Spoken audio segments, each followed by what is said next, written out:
Os voy a decir el secreto mejor guardado por los electrónicos, por esos talleres de reparación de electrodomésticos. Muchas averías son simplemente un componente. ¿Cuál? Bueno, eso lo vamos a ver durante el vídeo. Aquí tenemos un TDT que se ha estropeado, justo es el mío de casa. ¿Qué sucede? Bueno, pues que la luz se enciende de power, o sea, está en verde, pero no hace nada. No entra en menú, no obedece nada del mando y no se ve evidentemente los canales. Pero ¿realmente la avería es complicada? ¿Tenemos que comprar un nuevo TDT o tenemos que llevarlo a reparar? ¿O con pocos céntimos seremos capaces de reparar esta super avería que parece que se ha estropeado la tele? Bueno, eso lo veremos ahora mismo. ¡Comenzamos! Los materiales o herramientas que necesitaremos para esta reparación o similares son bastante sencillos, pero claro, tenemos que tenerlos. Son el soldador, el soporte, un recipiente para dejar los tornillitos, una pinza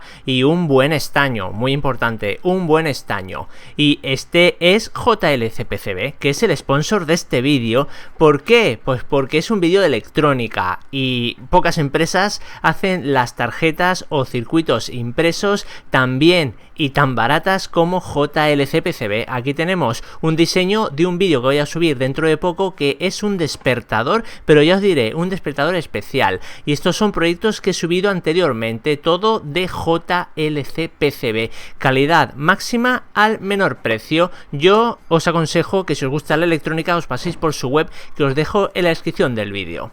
Dicho esto, vamos a abrir siempre desconectado el aparato que vayamos a trabajar, porque si no nos puede pegar un buen calambrazo. Normalmente los tornillos, si no están a la vista, los suelen ocultar debajo de las gomitas estas para evitar que se deslice, pero en este caso no. Y debajo de las pegatinas también suelen estar, pero en este caso tampoco. Por lo tanto, doy por hecho que simplemente está cerrado a presión con lengüetas de plástico. Así que haciendo un poquito de palanca se abre. Así que bueno, ya lo tenemos todo al aire. Y vamos a ver uno por uno los componentes que pueden estar dañados y salta a la vista.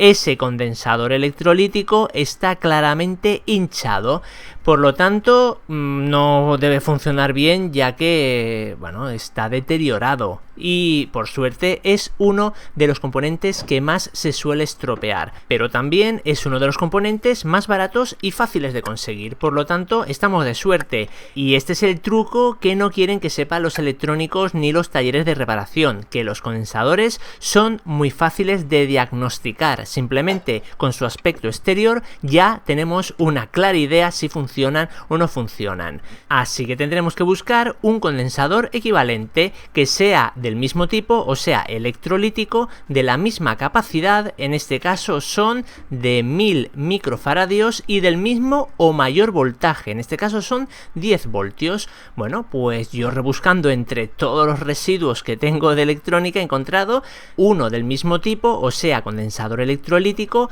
misma capacidad 1000 microfaradios, pero mayor voltaje. Este dato no pasa nada, si es de mayor, eso es el voltaje que aguanta. En este caso aguanta 25 voltios, pero no hay problema porque el otro aguantaba 10, por lo tanto este va a ir sobrado. El problema que es más grande.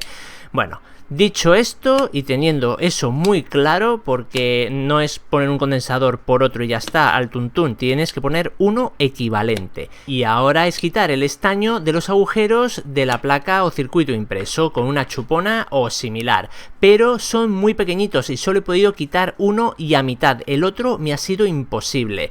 Así que bueno, vamos a tener que hacer un apaño. Cuando no puedes soldar sobre un pin, tenemos que buscar donde haya continuidad en otro sitio. Por ejemplo, en ese diodo hay continuidad, por lo tanto está unida la pista al agujero del condensador.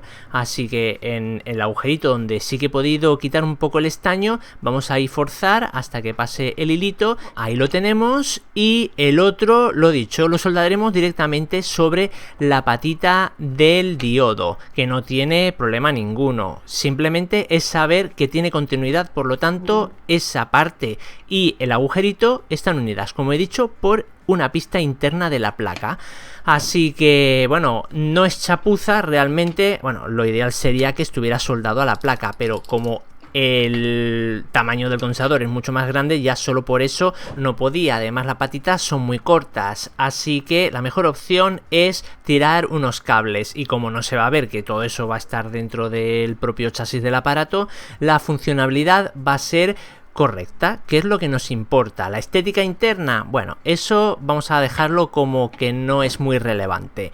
Ya está soldado, así que aprovechando un huequito que tenemos en la placa con silicona caliente, que es aislante, por lo tanto no va a haber cortocircuito ninguno, lo fijamos y teóricamente ya estaría reparada la placa. Por lo tanto, solo resta volver a montarla dentro de su carcasa, dejar todo como estaba, sus tornillitos y todo, e irnos a probarla, a ver si hay suerte.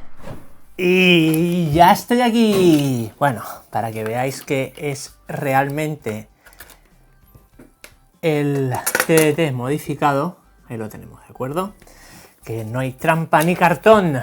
Bueno, realmente no sé si funciona o no, pero de eso salimos ahora de dudas.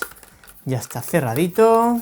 Para evitar que nos electrocutemos, recordemos que esto va a 220, ¿eh? O sea, esto no es tontería.